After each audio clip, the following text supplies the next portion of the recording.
Le C-Chart Volley accueille ce week-end le Final Four de N2, la 4e division de volley français, avec un objectif clair, la montée en élite. En effet, dès le début de saison, les Chartrains avaient annoncé une ambition claire de promotion dans leur poule A, et pour ça, une solution. Finir en première position pour espérer accéder à ce Final Four qui se déroulera sur ce terrain même. De mon côté, j'ai pu suivre l'équipe entraînée par Ninao, le coach joueur brésilien, en tant que commentateur pour Chartres TV, mais également en tant que consultant sportif pour l'Écho Républicain. Ces missions ont permis de rencontrer la plupart des joueurs et d'échanger avec eux tout au long de la saison sur leurs ressentis. Mais ce qui est sûr, c'est que cela a été rendu possible grâce à l'aide d'une personne que je vais vous présenter tout de suite, Stéphane Sombrin.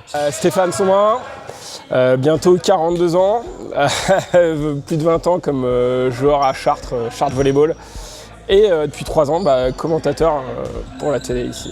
Tu as joué pendant longtemps en équipe première au sein du club, tu m'en as longuement parlé cette année. Est-ce que tu es fier de ce qu'a accompli ce collectif cette saison? Toi qui as vécu, tu me le disais, des moments assez compliqués ici. Ouais, alors j'ai vécu, c'est vrai, des moments compliqués, mais aussi pas mal de bons moments. Hein. Ils sont même plus nombreux que les moments compliqués. Mais oui, fier de l'effectif forcément, hein, surtout quand on a un objectif comme ça au début de saison qui est la montée, ça met un peu de pression. Et l'objectif est presque atteint, on va dire. En tout cas, on finit premier de poule et c'est déjà fort. Cette saison, on t'a vu jouer avec l'équipe première en tant que libéro, même si tu joues aussi avec la Prénat. C'est une sacrée prouesse de jouer à ce niveau, à ton grand âge. Merci. Comment t'as ressenti ces quelques matchs auxquels t'as participé avec le groupe? Ouais, que du plaisir. Après, en toute transparence, c'est vrai que le libéro était indisponible, donc j'ai pu prendre le relais, mais ouais, fier qu'on m'appelle malgré tout. Et puis après, tu prends le plaisir là où il est. Et puis c'était que du bonheur avec ce groupe-là. Moi, je l'aime bien. Ouais, c'est un groupe qui vit bien quand même. Ça se voit au fil des matchs. On a quand même vu un groupe qui va bien. Un groupe qui va bien. Alors forcément, comme je le disais, l'objectif début de saison, on l'affiche clairement, c'est la montée. Donc ça peut mettre un peu de tension, des matchs difficiles, des matchs qu'on perd. Et ça peut mettre un peu de tension, mais ça rend les victoires aussi plus belles, donc ça se passe bien. Ouais. Et comme tu es rentré un peu dans l'intimité du groupe avec les matchs que tu as fait avec eux, est-ce que tu peux revenir sur ce qui s'est passé au fil de la saison d'un point de vue un peu intérieur au groupe? Je te parlais de tension, tu vois, justement j'ai pu voir quand même, malgré cet objectif qui était la montée absolument, qui est toujours pas atteint, il reste ce week-end, je croise les doigts, voilà, ça peut être tendu à vivre tous les jours, voilà, pas le droit à l'erreur, tout ça. C'était sympa à vivre parce que forcément il fallait être sérieux à tous les entraînements. Il fallait montrer quelque chose à chaque fois et ouais, ils ont su le faire. On a longuement parlé au micro de cette nouvelle façon de se qualifier, enfin de monter en élite. Est-ce que tu peux revenir sur ce que tu en penses? C'est très dur parce que nous le Final Four on l'avait fait parce qu'on était deuxième. Mais là, les 4 premiers de poule et que c'est l'équipe seulement qui monte. Ouais, c'est très dur, les 4 méritent de monter. Malheureusement, c'est pas le cas. Donc je trouve ça un petit peu injuste, c'est vrai. Maintenant, voilà, on le savait dès le début et il va falloir faire les efforts pour aller chercher cette montée. Dans cette équipe chartraine, on a un peu tous les âges, des jeunes du club qui ont fait leur première minute en première, jusqu'à Nicolas Bénard, ton collègue qui a fait partie des tauliers de cette équipe. Est-ce que tu considères que c'est la force de cette équipe d'avoir à la fois de la jeunesse et de l'expérience qui se combinent? Ouais, c'est sûr.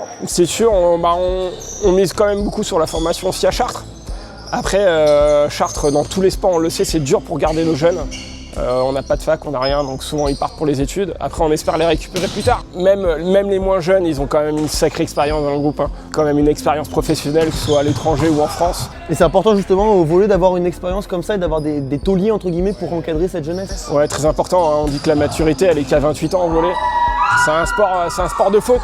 Donc ouais, de l'expérience, c'est très important en volley. Et puis là, avec un Nico Bénard au sommet de sa forme, on le voit bien. Cette saison, on a vu des matchs un petit peu compliqués, notamment ici, on pense au match de Laval, on pense à Asnières. Comment est-ce que les Chartrains ils ont été chercher ces victoires pour justement correspondre à cet objectif de montée? C'est ce qui, je pense, va beaucoup nous servir sur ce Final Four, justement. Cet état d'esprit, cette mentalité où on a su aller chercher ces matchs qui étaient très difficiles. Il y aura forcément des moments durs, je pense. Je suis pas devin, mais je pense face à Strasbourg, qui est à peu près notre niveau. Et cette mentalité-là va nous servir parce que dans les moments durs, on en aura besoin. Ouais. Ce week-end, les Chartrains vont jouer le plus gros match de leur saison. De toute façon, c'est le seul qui va compter à la fin. Sur quoi ils vont devoir s'appuyer pour l'emporter? Ouais, justement, un groupe, on sait que la qualité physique, la qualité de volley, on l'a. Après, voilà, ça va être dans le mental. Rester en équipe, rester soudé, ça va faire la différence. Ouais. On espère quand même voir un public chartrain qui va se mobiliser. Alors avec l'organisation de ce Final Four, on va avoir un engouement populaire qui va se créer autour de cette équipe pour pourquoi pas s'appuyer là-dessus l'année prochaine s'il y a une montée en élite. Ouais, j'en suis certain. On arrive déjà à sentir un petit peu qu'il va y avoir du monde et ça va le faire niveau ambiance. Après cet entretien avec Stéphane, j'ai eu le plaisir de pouvoir échanger avec Nicolas Bénard, central au club, avec qui je suis revenu sur la saison du CCV et sur son ressenti personnel. Je sorte le truc de maintenant, 6-7. Bonjour Nicolas, d'abord merci de prendre le temps de venir à mon micro. Avant toute chose, est-ce que tu pourrais te présenter en quelques mots s'il te plaît? Alors du coup, Nicolas Bénard, j'ai 37 ans, bientôt 38 en octobre prochain. Je suis le plus ancien de l'équipe du coup. Ça fait maintenant quelques années que je joue au volley en tant que grand passionné. J'ai découvert ça à la fin du collège, à peu près là. Et maintenant, je ne fais que ça depuis cette période. Tu évolues au club depuis de nombreuses années, tu fais partie des piliers de cette équipe, mais concrètement, est-ce que cette expérience te donne un statut particulier dans ce collectif? Non, pas du tout. Aujourd'hui, en fait, moi, mon rôle plus particulièrement, je suis surtout présent pour apporter un peu de jeu dans du collectif, parce que si avec 2 centraux, ce serait très fatigant. Donc on a besoin de tourner au centre pour pouvoir partager un petit peu le temps. Après, on me connaît un petit peu pour ma joie de vivre et ma grande bouche qui apporte un petit peu de piment aux entraînements. Comment se porte l'équipe à l'approche d'une échéance aussi importante que celle qui arrive ce week-end? Sincèrement, on est comme toute la saison. Alors on a peut-être un petit peu plus de hargne encore, mais on est vraiment dans le même objectif parce que celui-là, on l'a depuis le début de l'année et on se prépare tout autant pareil. Ouais, parce que c'est quand même une équipe qui est relativement expérimentée, même s'il y a des jeunes. Cette expérience, elle compte pour pouvoir préparer une expérience aussi importante? Ah bah oui. Ouais. Aujourd'hui, on a quand même pas mal de joueurs qui connaissent le haut niveau. On sait aborder ce genre de phase. On l'a vu, je pense, cette année, justement, avec ce changement sur les gros matchs, notamment sur Laval, où là-bas, c'est le match retour quand même devant un gros public, une grosse ambiance et une équipe qui n'était pas facile à jouer. Ça s'est vu justement dans ces moments un peu compliqués qu'on aurait perdu l'année dernière. Il y a le Final Four qui arrive donc ce week-end, c'est pour ça qu'on est là. Qu'est-ce que tu penses de cette formule qualificative qui est un peu différente des années précédentes? C'est pourri. C'est pourri dans le sens en fait où on finit premier de championnat et on peut rien célébrer. On arrive, on est premier et en fait on se dit bah non, il y a encore un match avant de pouvoir se dire ok on monte. Et on a déjà fait les phases finales en fait qu'on avait faites la dernière fois. On était sûr de monter et c'était que pour savoir entre guillemets qui était le meilleur des 4 poules quoi. Ouais, là c'est frustrant en fait, on arrive, on n'a pas pu célébrer ce dernier match à domicile sur une victoire. En plus c'est ce dernier match avec cette victoire qui a fait qu'on a été champion, de se dire on va célébrer avec le public, ça y est on monte, ah non pas possible, il y a encore un match à aller chercher. Mais jouer ce Final Four justement à Chartres, ici même à la Halle Jean Cochet devant votre public, est-ce que ça vous met une pression supplémentaire ou est-ce que vous pouvez utiliser cette force justement à votre avantage? Non, on va l'utiliser. On est chez nous, dans un gymnase qu'on connaît, dans un cadre. On le voit aujourd'hui, sincèrement. Je pense qu'on a une des plus belles salles de France aujourd'hui, avec aussi les caméras. Ça va bien se voir, je pense, pendant cette phase finale où ça fait des années qu'on est bien aidé par tous nos partenaires et notamment avec ta présence, avec Sémine. Voilà, aujourd'hui, cette salle, elle est magnifique et je pense que c'est un sacré avantage pour nous de pouvoir jouer ça ici. Est-ce que vous avez changé la façon de vous entraîner à l'approche de ce Final Four qui est annoncé ici depuis 2 semaines? Est-ce qu'on a changé un petit peu sa façon de le préparer, de s'entraîner? Non, le but c'est de continuer justement sur la lancée qu'on a eue depuis le début de la saison, éviter les coupures parce qu'on a quand même une sacrée coupure entre le dernier match de la saison et ces phases finales. On a presque un mois sans avoir de match.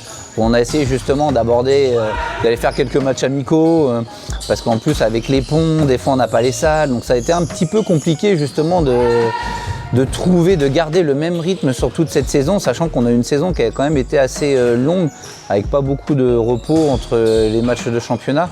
Donc ouais non, c'est assez important de continuer sur la même lancée. Vous avez eu l'occasion de jouer contre d'autres équipes en match amical ou pas du tout? Ouais, on a joué contre Tours, contre le centre de formation qu'on commence à connaître, hein. Ça fait partie des clubs qu'on joue assez souvent. On va dire, pas qu'on est partenaires, mais bon, on se connaît un peu tous. On a fait un autre match amical contre Conflans, qui s'est plutôt bien déroulé aussi. On a joué une équipe qui est au tableau élite, donc ça nous permet d'aller voir justement quel point on doit améliorer avant d'aborder ces phases finales.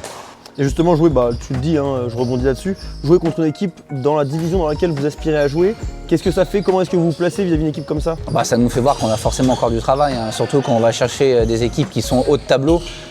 C'est bien, c'est que justement avant d'aborder ces phases finales contre des équipes qui justement prétendent aller chercher ce niveau, bah là on se dit ah ouais, on a peut-être aller chercher un peu plus comme ci, un peu plus comme ça. On va quand même bosser plus particulièrement sur d'autres points qui sont peut-être moins axés là-dessus au niveau de l'année sur les entraînements. Sur le plan personnel, je crois savoir que tu as un travail qui est assez loin du club et aussi que tu as des enfants. Alors comment est-ce que tu arrives à gérer tous ces facteurs en plus de ta vie de volleyeur quasi professionnel? Bah, sincèrement, c'est la passion.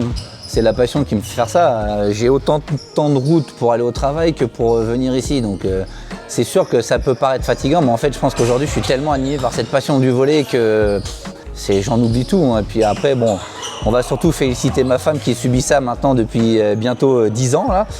Et elle m'a pris avec ça, elle a été très tolérante sur ce genre de choses et c'est aussi grâce à elle aujourd'hui que je peux vivre tous ces moments-là de passionné, quoi. Dans l'équipe, on a vu le retour de Nathan Rigobert qui avait participé à la première montée en élite il y a quelques saisons, mais aussi celle de Jean et Timothée qui sont des jeunes issus du centre de formation. Alors comment est-ce que tu perçois l'arrivée de ces jeunes dans ce collectif? C'est génial parce qu'aujourd'hui c'est bien d'avoir des vieux, mais il faut aussi aller chercher de la jeunesse. Il faut savoir que Chartres n'est pas forcément une ville qui attire les volleyeurs. Donc de voir aujourd'hui quand même pas mal de gens, on les voit aujourd'hui là, qui s'entraînent, qui ont un bon niveau, qui ont fait un bon parcours en Coupe de France, bah, sans ces jeunes-là aujourd'hui on ne pourra pas pérenniser l'avenir du club. Donc c'est super important et ça fait du bien d'avoir des jeunes qui nous mettent une petite claque aux fesses. Est-ce que tu estimes que c'est une force de ce collectif d'avoir à la fois des gens d'expérience comme toi et des jeunes qui poussent un peu derrière pour pouvoir avoir une place? Est-ce que cette harmonie elle permet justement d'avoir une équipe encore plus stable? Bah ouais, forcément, parce qu'en fait tu vas te reposer sur tes lauriers, hein. Et si tu te proposes juste sur tes lauriers, que tu es là, bon bah moi je fais avec ce que je connais et tout. Les petits jeunes, ils arrivent, ils ont un physique, c'est beaucoup plus facile pour eux. Donc aujourd'hui, ça nous pousse un petit peu à aller plus haut. Je vois d'un point de vue un peu plus global, si on prend un peu de recul, quelle analyse tu portes sur cette saison de l'équipe en général? Ah, elle n'a pas été simple, hein. C'est quand on voit qu'on arrive à aller chercher justement cette première place au dernier match d'un point, elle a quand même été intense. On a fait, on va pas dire, c'est pas qu'on a fait des erreurs. On a eu des matchs qui ont été accrochés, qu'on aurait forcément pu mieux faire. Mais aujourd'hui, on a quand même fait une très belle saison avec un très beau collectif qui a réussi à bien s'entendre. Je pense qu'aujourd'hui, on a quand même une force et qu'on s'entend tous plutôt bien dans l'équipe. On a pas mal de moments conviviaux, autant dans le terrain qu'à l'extérieur. C'est super important parce qu'en fait, une ambiance d'équipe, elle ne se crée pas que sur le terrain, elle se crée aussi à l'extérieur. Donc non, aujourd'hui, on a vécu une très belle saison, qu'elle soit tant sur le plan sportif que sur le plan amical. Est-ce que c'était important pour vous de garder cette halle Jean Cochet invaincue? Parce que cette année, il faut quand même le rappeler, vous n'avez jamais perdu ici à domicile. Est-ce que c'était important pour le collectif de garder cette salle un peu imprenable? Mais en fait, notre but à nous, c'était d'être imprenable toute la saison. Donc forcément, de l'être à domicile, c'est génial, quoi. Devant un public qui est de plus en plus nombreux et sur qui, franchement, ça fait du bien d'avoir des gens comme ça qui arrivent. En plus, ce dernier match, le public était incroyable. Il y a eu une ferveur qui était énorme et sincèrement, ça s'est ressenti sur le terrain, quoi. Est-ce que tu penses que ce Final Four organisé à Chartres et potentiellement une montée en élite pourrait justement contribuer à amener encore plus de monde ici et puis pousser pour que le volley chartrain continue de se développer? Mais je pense qu'aujourd'hui, en fait, le volley chartrain est un peu méconnu parce que bon, faut savoir qu'au-dessus, il y a le basket masculin, le basket féminin, le hand. Donc ça fait déjà en fait pas mal de sports aujourd'hui qui sont sacrément bien médiatisés. Le volley, on est en train de pousser de plus en plus. Je pense qu'on demande à être un peu plus connu parce qu'on reste très abordable. On reste un sport que personne ne connaît, qui a quand même été bien découvert au JO grâce à l'équipe de France masculine. Et ça va nous permettre, je pense, ces phases finales, d'attirer un nouveau public qui ne connaît pas, sachant que tous les autres sports sont finis. Donc qui dit nouveau public, peut-être nouveaux bénévoles, parce qu'aujourd'hui aussi, sans tous les bénévoles qu'on a là, on ne serait pas ce qu'on est, hein. C'est grâce à toutes ces personnes-là qui viennent, qui nous aident.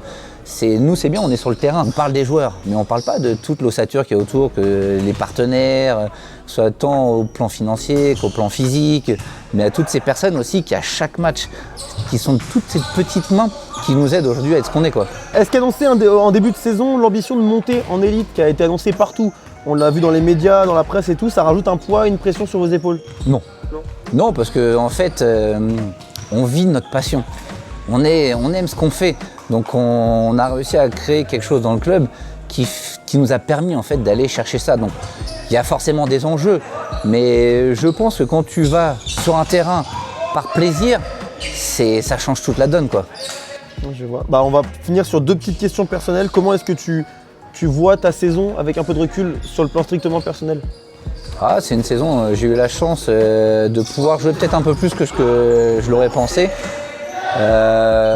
Maintenant, moi je suis là, que je sois sur le terrain, pas sur le terrain, j'ai qu'une envie, c'est qu'en fait on gagne tous les matchs et qu'on aille chercher ces phases finales et qu'on soit premier, hein, tout simplement. Et comment tu te sens à l'approche de ce week-end décisif pour le club? Génial.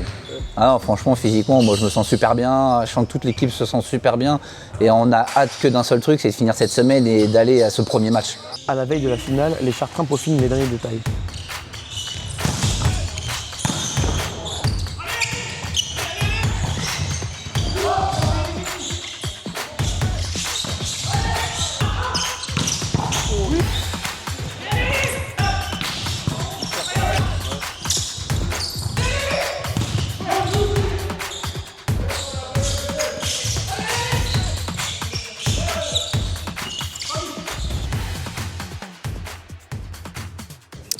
Écoute, bon entraînement, après c'était pas grand chose, c'était vraiment très court, c'était vraiment pour toucher un peu la balle et faire un petit peu d'opposition avec le 6 de base pour vraiment se préparer pour demain. Après là comme tu vois on l'a fini tôt, donc c'est bien, c'est important. Ça a été intense mais court, donc hyper confiant pour demain, donc on attend que ça, on a hâte. Et juste avant l'entraînement, j'ai eu l'occasion de m'entretenir avec Nathan Rigobert, passeur titulaire de l'équipe et formé au club.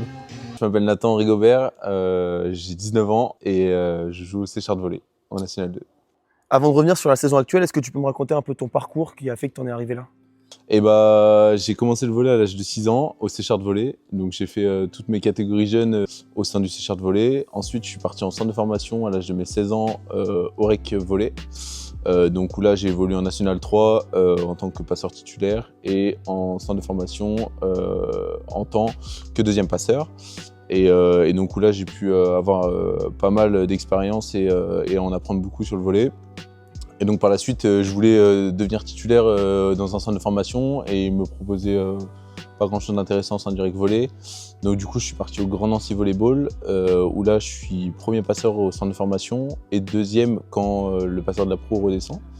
Et aussi je suis premier passeur en National 3 et où là on a fini champion de France donc l'année dernière et où ça s'est super bien passé.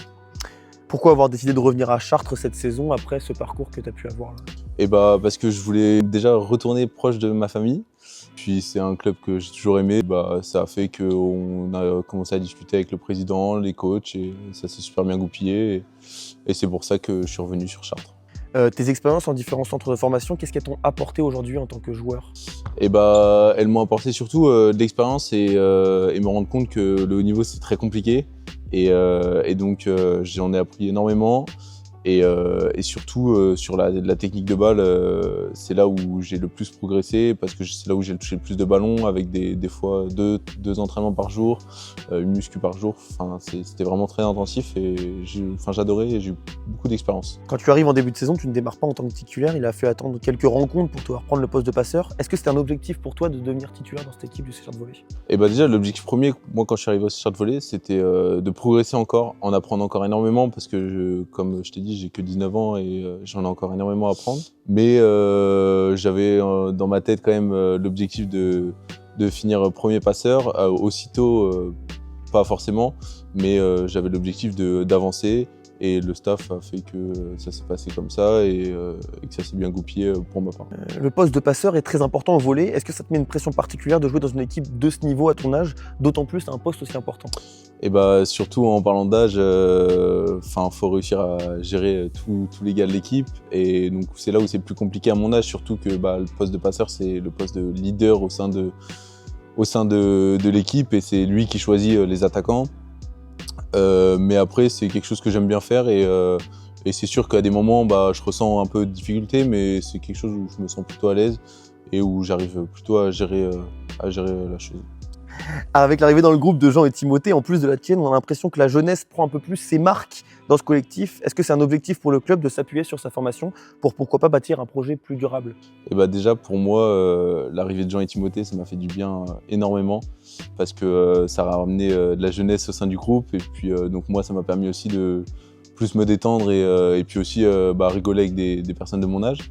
Et donc ça m'a fait du bien et puis j'ai joué avec eux quand j'étais petit aussi au sein du club. Et au niveau des jeunes pour le club, je sais qu'ils font énormément pour agrandir l'espace jeune et les faire progresser au maximum. Cette année, je crois qu'ils ont fait des moins bons résultats en Coupe de France, mais l'année d'avant, ils ont fait des très bons résultats au Challenge de France. Et c'est top et ça grandit bien. Pour revenir sur la saison, l'équipe a vécu des moments de doute et pendant un temps, n'avait même plus son destin entre ses mains. Comment est-ce que vous avez réussi à vous remobiliser pour finir la saison parfaitement et accéder à la dernière journée à ce Final Four?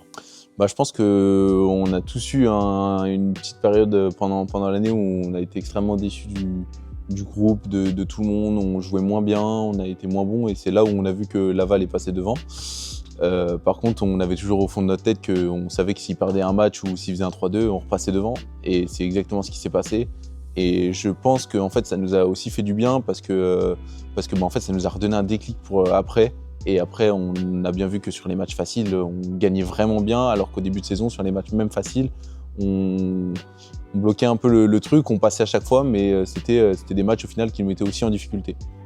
Je vois, tu parlais de Laval. Le match à Laval représentait en quelque sorte une finale de la poule contre votre principal concurrent. Comment est-ce que tu as vécu cette rencontre majeure qui s'est conclue par une victoire devant un énorme public qui est quand même assez historique pour un match National 2 de volley? Le match de Laval, ça, je pense que ça fait partie dans mes 5 top matchs, les meilleurs de ma carrière pour l'instant.